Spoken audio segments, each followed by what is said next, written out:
toy izao ndraiky avana ny teny zaraina zay omenantsika anio anjaka ao aminao olony Kristy. Hoy ny teny faminaniana fa zaza no teraka ao antsika.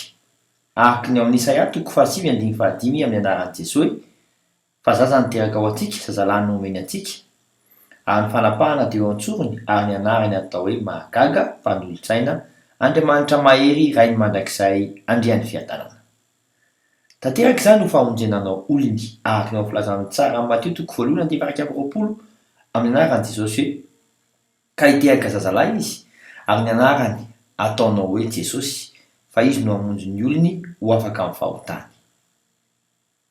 Ilay mpanjaka voatendry sady mahery no endry zanak'Andriamanitsika ka obe sy falio zanak'Andriamanitsika ka obe sy falio.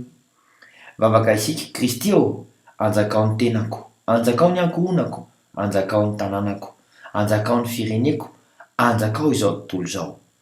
Amen. Mandra-peona tompoko, fiadanane.